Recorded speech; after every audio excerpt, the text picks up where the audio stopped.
നമസ്കാരം, ഞാൻ രജനി അഭിലാഷ്. സംസ്ഥാനം ഭരിക്കുന്ന പിണറായി സർക്കാർ വെറും നോക്കുകുത്തിയായി മാറുകയാണ്.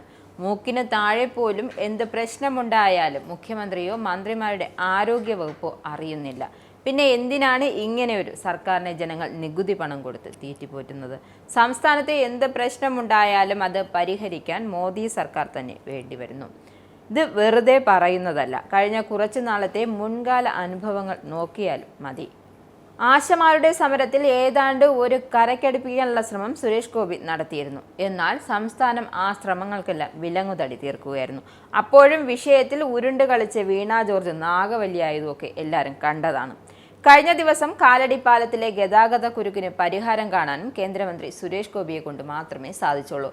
റോഡായാൽ കുഴികൾ വേണമെന്നാണ് റീൽ റിയാസിന്റെ കണക്ക്. എങ്കിലല്ലേ അടുത്ത് ഈ കുഴിയുടെ പേരിൽ അടുത്ത് തട്ടിപ്പും വെട്ടിപ്പും നടത്താൻ സാധിക്കും.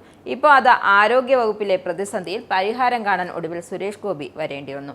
ഉപതെരഞ്ഞെടുപ്പ് തിരക്കുകൾക്കിടയിലും അവയെല്ലാം മാറ്റി നിർത്തിയാണ് അദ്ദേഹം ശ്രീചിത്രയിലെ വിഷയത്തിൽ ഇടപെട്ടത്. തിരുവനന്തപുരം ശ്രീചിത്ര തിരുനാൾ institute four medical science and ടെക്നോളജിയിലെ ശസ്ത്രക്രിയ പ്രതിസന്ധിയിൽ ഇടപെട്ട് അത് പരിഹാരം കാണാനുള്ള ശ്രമത്തിലാണ് കേന്ദ്രമന്ത്രി സുരേഷ് ഗോപി. തിരുവനന്തപുരം ശ്രീചിത്ര ഇൻസ്റ്റിറ്റ്യൂട്ടിൽ ഉപകരണക്ഷാമത്തെ തുടർന്ന് ശസ്ത്രക്രിയകൾ മാറ്റിയതാണ് പ്രതിസന്ധി സൃഷ്ടിച്ചത്. ന്യൂറോ റേഡിയോളജി വിഭാഗത്തിലെ 15 പ്രധാന ശസ്ത്രക്രിയകളാണ് മാറ്റിയത്. ഇന്നു മുതൽ ശസ്ത്രക്രിയകൾ പൂർണ്ണമായി നിർത്തിവെക്കുമെന്ന് ന്യൂറോ റേഡിയോളജി വിഭാഗം ആശുപത്രി അധികൃതർക്ക് കത്ത് നൽകിയിരുന്നു. പുതിയ ബഹുനില മന്ദിരം പണിതിട്ടിട്ടും പ്രവർത്തനങ്ങൾ അവിടേക്ക് മാറ്റാനാകാത്ത പ്രതിസന്ധിയും ഉപകരണക്ഷാമവുമെല്ലാം ചർച്ചയാകും. എന്നാൽ വകുപ്പ് മേധാവികളെ ചർച്ചയുടെ വിവരം അറിയിച്ചിട്ടില്ല. 2023 ശേഷം വിദേശത്തു നിന്നും ഇറക്കുമതി ചെയ്യുന്ന ഉപകരണങ്ങൾക്ക് ടെൻഡർ നൽകാത്തതാണ്. ശസ്ത്രക്രിയ ഉപകരണങ്ങൾക്കുള്ള കരാറുകൾ കഴിഞ്ഞ 2 വർഷമായി ശ്രീചിത്ര പുതുക്കിയിരുന്നില്ല. ഔദ്യോഗിക ചാനൽ വഴി അല്ലാതെ ഉപകരണങ്ങൾ വാങ്ങില്ലെന്ന പിടിവാശിയാണ് പ്രതിസന്ധിക്ക് പിന്നിൽ. സാധാരണഗതിയിൽ ശ്രീചിത്രയിലെ പർച്ചേസ് വിഭാഗം ടെൻഡർ ക്ഷണിച്ച് വില കുറവുള്ള കമ്പനികളുമായി ചർച്ച നടത്തി 1 വർഷത്തേക്ക് വില നിശ്ചയിച്ച് ഉപകരണം വാങ്ങുന്നതാണ് പതിവ്. എന്നാൽ 2023 മുതൽ നിലവിലെ ഡയറക്ടർ ഇതിന് തയ്യാറായിരുന്നില്ല.